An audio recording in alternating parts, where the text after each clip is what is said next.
I never thought I'd be writing this, but after 8 years of marriage, I just found out my husband has been living a double life that's beyond anything I could have imagined. Let me start from the beginning. When I met my husband, he was struggling to get into medical school.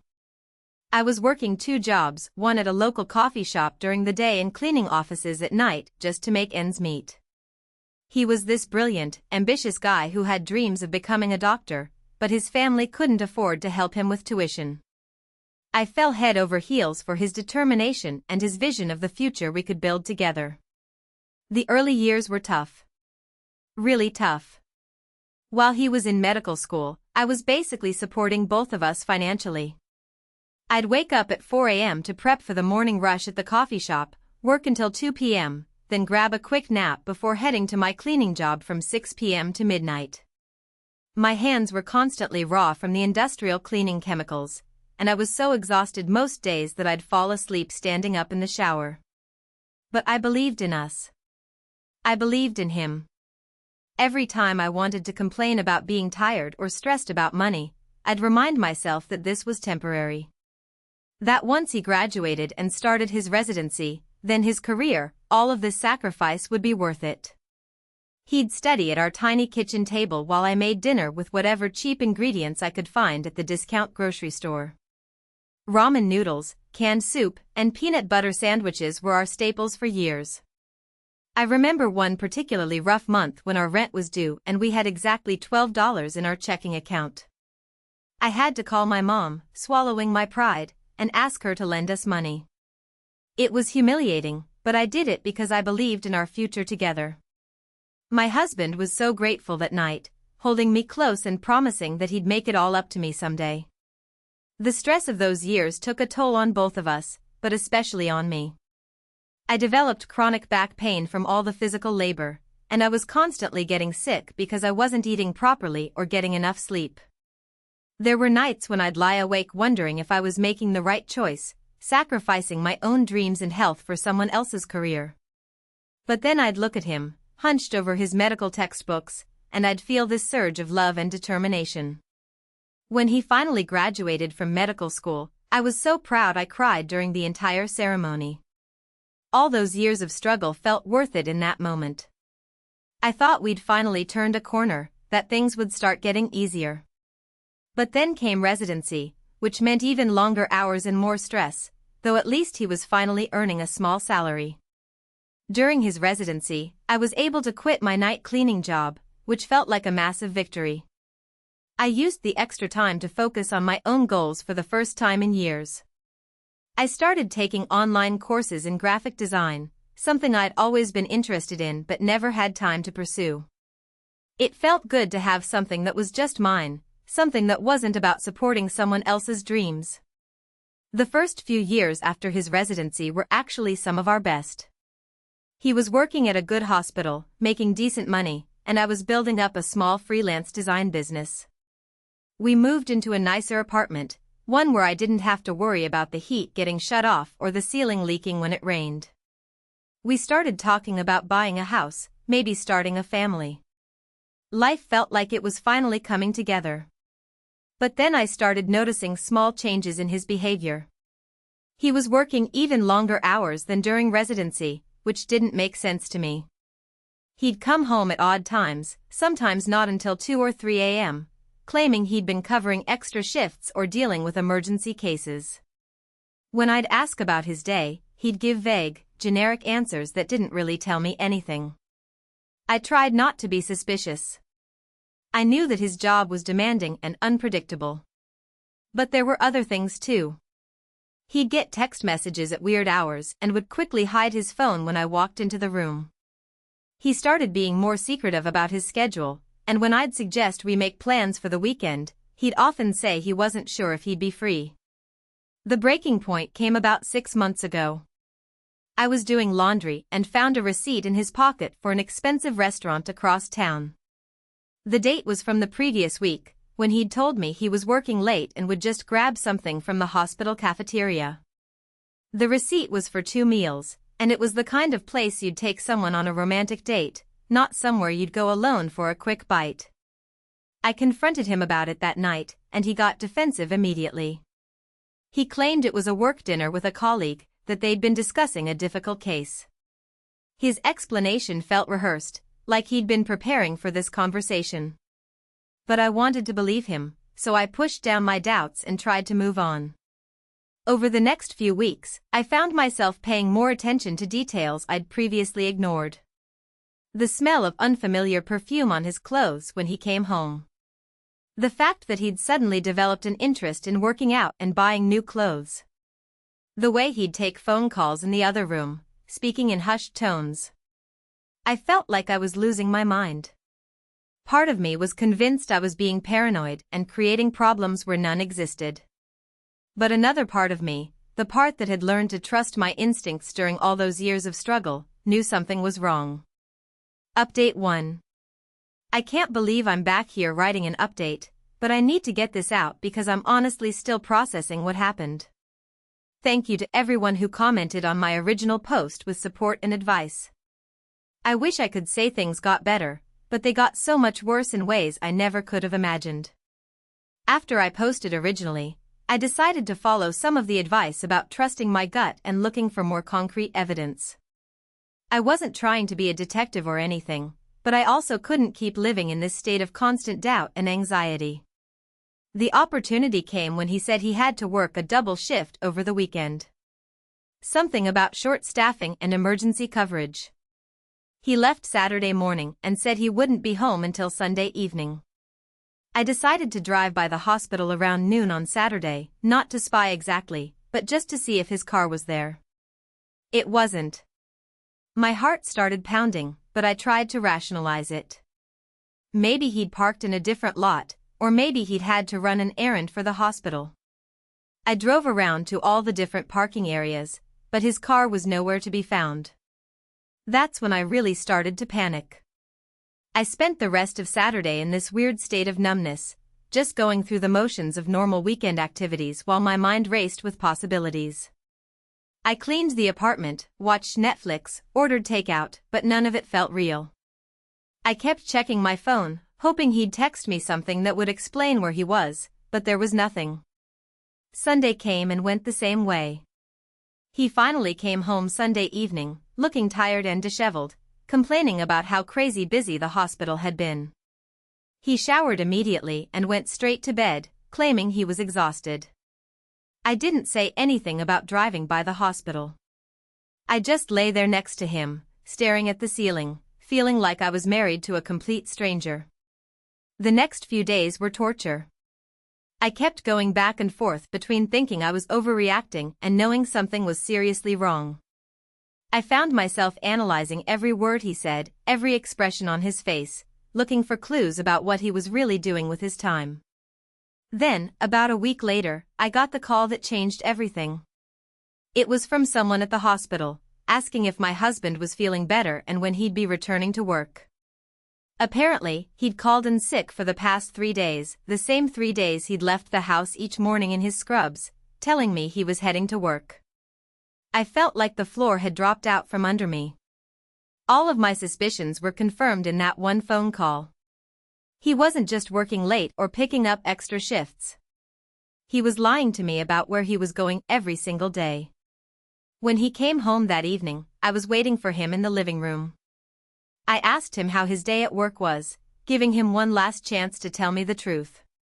He went into his usual routine about difficult patients and long surgeries. That's when I told him about the phone call from the hospital.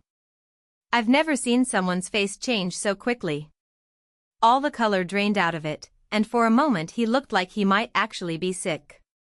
Then he started scrambling, trying to come up with explanations.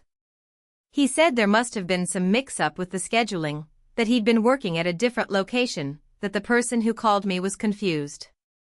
But I was done with the lies. I told him I knew he hadn't been at work, that I'd driven by the hospital, that nothing he was saying added up. I demanded to know where he'd really been spending his time. That's when he finally broke down and admitted he'd been seeing someone else. But even then, he couldn't tell me the whole truth. He tried to minimize it, saying it was just someone he'd met recently, that it hadn't been going on for long, that it didn't mean anything serious. I felt like someone had punched me in the stomach. All those years of sacrifice, all those nights I'd worked myself to exhaustion to support his dreams, and this was how he repaid me. I started crying, not just from sadness but from rage. Pure, overwhelming rage at the unfairness of it all. But then he said something that made me realize the betrayal was even deeper than I'd thought. He mentioned that she understood the pressures of his job in a way that I never could. That she was also in the medical field and could relate to his experiences. Something about the way he said it made me ask more questions. How long had he known her? Where did they meet? How serious was this relationship? That's when the real truth started coming out, piece by piece. This wasn't some recent fling with a random person. This was someone he'd been involved with for over 2 years. Someone he'd met during his residency and had been seeing on and off ever since. Someone who worked at the hospital and knew about me, knew he was married, and had been okay with the situation anyway. 2 years. 2 years of lies, of me worrying about his long hours and trying to be a supportive wife, while he was building a whole other relationship behind my back. I felt like such a fool for believing his stories, for trusting him when my instincts were screaming that something was wrong. The worst part was realizing that during some of our happiest moments over the past couple of years of vacations we'd taken, celebrations we'd had, quiet nights at home when I'd felt so grateful for our life together, he'd been thinking about someone else. Maybe even sneaking out to see her or text her while I was asleep in the next room. I asked him if he loved her, and he couldn't give me a straight answer. He kept saying it was complicated, that he was confused, that he never meant for any of this to happen. But what really hurt was when he admitted that he'd been planning to leave me for her for months. He just hadn't figured out how to do it yet. So all those recent conversations about our future, about maybe buying a house or starting a family, had been complete lies. He'd been planning his exit strategy while I was planning our life together. The level of deception was breathtaking. I told him to leave that night. I couldn't stand the sight of him for another second. He packed a bag and went to stay with a friend, claiming he needed time to think about what he wanted to do. As if there was some big decision to make. As if he hadn't already been making his choice every day for 2 years. Update 2. It's been about 6 weeks since my last update, and I honestly don't even know where to start. I thought I'd hit rock bottom when I found out about the affair, but it turns out that was just the beginning of this nightmare. After he moved out, I spent the first week crying, then the second week angry, then the third week in this weird state of numbness where I couldn't feel anything at all. People kept telling me I needed to eat, I needed to sleep, I needed to take care of myself, but I felt like I was moving through thick fog. Everything seemed surreal and distant. I finally forced myself to start dealing with practical matters. I called a lawyer to discuss divorce proceedings, started figuring out how to handle our shared finances, and began the process of disentangling 8 years of shared life. It was overwhelming and exhausting, but it also gave me something concrete to focus on. The lawyer asked me a lot of questions about our assets and debts, our income, and how we'd supported each other financially during the marriage. When I explained how I'd worked multiple jobs to put him through medical school, she got this look on her face that I couldn't quite read. She said we'd need to gather documentation of all the financial support I'd provided during his education. That's when I started going through our old financial records, bank statements, and tax returns. I was looking for proof of how much I'd contributed to his education and living expenses during medical school. What I found was so much worse than I'd expected. Going through our joint accounts, I discovered that over the past 2 years, the same time period he'd been having his affair, he'd been systematically moving money out of our shared savings and into accounts I didn't have access to. Small amounts at first, maybe a few $100s here and there, but it had escalated over time. I found records of transfers, cash withdrawals, and payments to credit cards I didn't even know existed. When I added it all up, he'd moved nearly $40,000 away from our joint accounts. Money that we'd been saving together for our future, money that represented years of my sacrifices and hard work. The betrayal felt even deeper than the affair. It was one thing to cheat on me emotionally and physically, but to steal from me while doing it? To take money that I'd earned through years of exhausting labor and use it to fund his secret life? I felt physically sick when I realized what he'd done. I called him immediately, demanding an explanation. He tried to downplay it at first, saying he'd just been moving money around for better interest rates or investment opportunities. But when I pressed him for details, he couldn't provide any evidence of these supposed investments or better accounts. Finally, he admitted that he'd been using the money to support his relationship with the other woman. Expensive restaurants, weekend trips, gifts, even helping her with some of her own expenses. He'd been using our money I'd earned working jobs that destroyed my body and my health, to wine and dine his mistress. I was so angry I couldn't speak.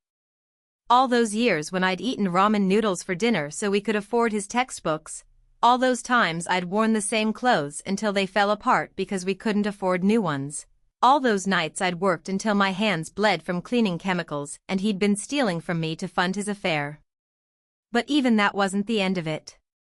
When I showed all of this information to my lawyer, she recommended that I hire a private investigator to get a complete picture of his activities and assets.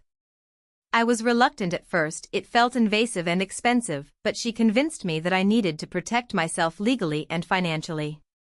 The private investigator's report came back last week, and I'm still processing what it revealed. The affair was worse than I'd thought, not just one other woman, but a pattern of relationships over the years. The financial theft was worse than I'd thought, he'd hidden even more money than I'd discovered on my own. But the thing that shocked me most was something I never could have imagined. The investigator found evidence that my husband had been falsifying some of his work records.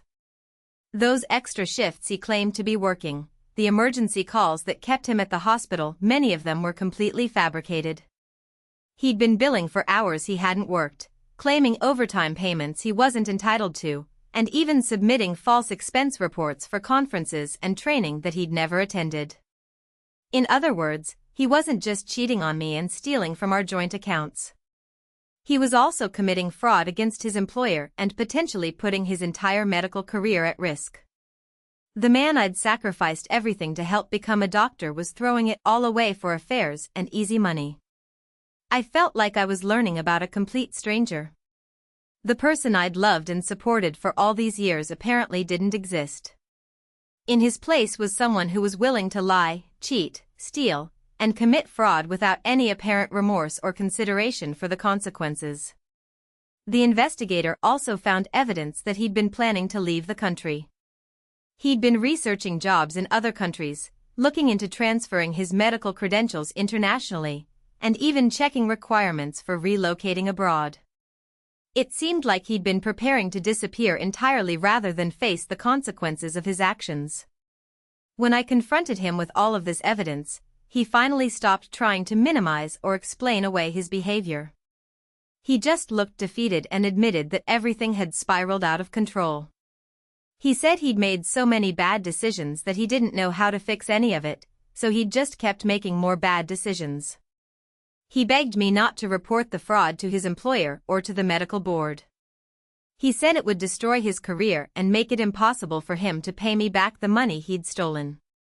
He promised he'd make everything right if I just gave him time and didn't ruin his professional life.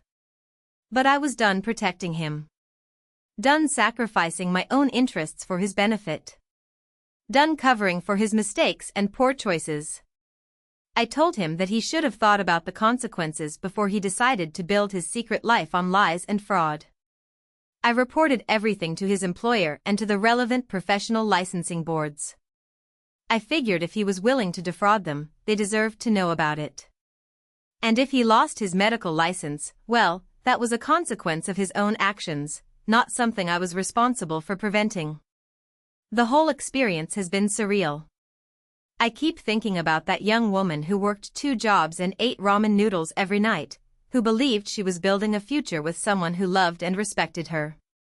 I want to go back and tell her to trust her instincts, to demand more for herself, to not sacrifice so much for someone who turned out to be so unworthy of that sacrifice. Final update. I never thought I'd be writing a final update to this story, but here we are, almost 4 months after everything started falling apart. I wanted to share what's happened since my last post because the journey to get here has been unlike anything I could have imagined. After I reported my husband's fraud to his employer and the medical board, things moved quickly. He was suspended from his position pending investigation, and within 2 weeks, he was terminated. The medical board launched their own investigation, and it became clear that the evidence was overwhelming. He ended up surrendering his medical license rather than face a formal hearing that would have resulted in permanent revocation anyway. Watching his career implode was surreal. This was the career I'd sacrificed everything to help him build, the dream we'd worked toward together for so many years. But instead of feeling satisfied or vindicated, I mostly felt empty. There was no joy in seeing him lose everything, just a kind of grim confirmation that the person I'd loved had never really existed. The divorce proceedings were complicated by all the financial fraud, but having the evidence from the private investigator made a huge difference. My lawyer was able to prove not only that he'd stolen from our joint accounts, but also that he'd been hiding assets and income. The court ordered him to pay back everything he'd taken, plus additional damages. Of course, getting a court order and actually receiving the money are two different things. With his medical career over and his professional reputation destroyed, he didn't have much income to garnish. But the court also ordered that our house be sold and that I would receive the majority of the proceeds as compensation for my financial contributions during his education and for the money he'd stolen. The house sale was emotionally difficult in ways I hadn't expected. It was the first real home we'd owned together, the place where I'd finally felt like we'd made it after all those years of struggle. Walking through it one last time, seeing the empty rooms where we'd planned our future together, felt like closing a chapter on my entire adult life. But it was also liberating in a way I hadn't anticipated. That house had been filled with so many lies and secrets over the past few years. Every room held memories of times when he'd been deceiving me, when he'd been living his double life while I'd been completely unaware. Leaving it behind felt like shedding a skin that no longer fit. The other woman, the one he'd been having the affair with, apparently ended their relationship when news of the fraud investigation became public. It turned out she hadn't known about the extent of his lies and illegal activities, and she wanted nothing to do with the scandal. So he lost his career, his marriage, and his mistress all within the span of a few weeks. I heard through mutual friends that he'd moved back in with his parents and was working at a retail job while trying to figure out his next steps. Part of me felt sorry for him. The complete destruction of everything he'd worked for was pretty devastating to witness, even from a distance. But mostly I felt relieved that he was no longer my problem to worry about. The strangest part of this whole experience has been rediscovering who I am outside of that relationship. For so many years, my identity had been wrapped up in being his supportive partner, in helping him achieve his goals, in sacrificing my own needs for our shared future. When that relationship ended, I realized I didn't really know who I was anymore. I spent a lot of time thinking about what I actually wanted for my life, not what we had wanted together, but what would make me happy as an individual person. It was harder than I expected to answer that question. I'd been focused on someone else's dreams for so long that I'd forgotten how to have my own. Slowly, I started rebuilding. I used some of the money from the house sale to take a few months off work and really focus on developing my graphic design skills. I took some advanced courses, built up a portfolio, and started actively pursuing freelance clients. For the first time in years, I was working on something that was entirely mine, something that excited me and challenged me in ways I'd forgotten were possible. I also started taking better care of my physical health. All those years of working multiple jobs, surviving on terrible food, and neglecting my body had taken a toll that I'd been ignoring. I joined a gym, started cooking real meals for myself, and made sleep a priority for the first time in almost a decade. It sounds simple, but learning to prioritize my own well-being felt revolutionary after so many years of putting someone else's needs first. The emotional healing has been more complicated. There were days when I felt strong and independent and proud of how I'd handled everything. But there were also days when I felt incredibly lonely and questioned whether I'd made the right choices. Some nights I'd lie in bed wondering if I should have tried harder to save the marriage, if I'd been too quick to burn everything down instead of trying to work through the problems. But then I'd remember the extent of his deception, the years of lies, the financial theft, the complete disregard for my feelings and sacrifices. And I'd realize that there was nothing to save. The marriage I thought I'd had was based on a false foundation. The person I'd loved was largely a fiction he'd created to keep me compliant and supportive while he pursued his own selfish interests. About 2 months ago, something unexpected happened that put everything into perspective. I was at a coffee shop working on a design project when I overheard a conversation at the next table. A young woman was talking to her friend about her boyfriend, who was in graduate school. She was working 2 jobs to support them both, and she was exhausted and stressed, but she kept saying how much she believed in him, how much she loved him, how worth it their future together would be. Listening to her, I felt like I was hearing my younger self. The same blind faith, the same willingness to sacrifice everything, the same belief that love and support would be enough to build a lasting partnership. I wanted to turn around and tell her to be careful, to make sure she was getting the same level of commitment and sacrifice from him that she was giving. But I also knew she probably wouldn't listen, just like I wouldn't have listened if someone had tried to warn me. Instead, I just felt grateful that I'd learned these lessons, even though it had cost me so much. I understood now that real love requires mutual respect, honesty, and genuine partnership. It's not about one person sacrificing everything for the other person's dreams.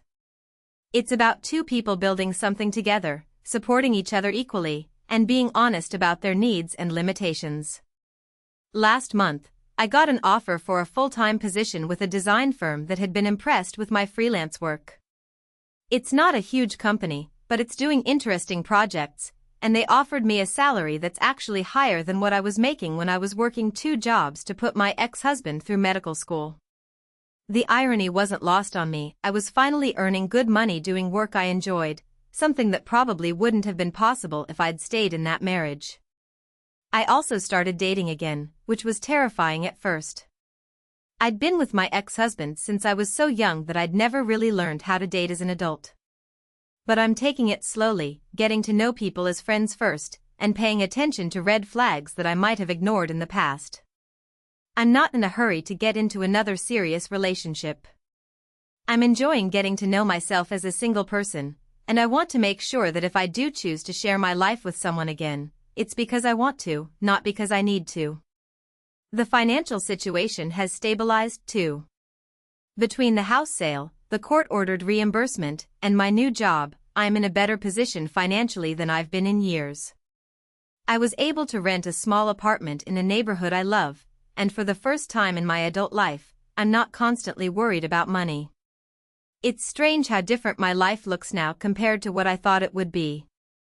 A year ago, I was married to a doctor, living in a nice house, planning for kids and a suburban future. Now I'm divorced, living alone in a small apartment, building a career that didn't exist in my old life. On paper, it might look like I've taken a step backward. But I've never felt more optimistic about my future. I think the biggest change is that I finally understand my own worth. For so many years, I defined my value by how much I could give to someone else, how much I could sacrifice, how supportive I could be.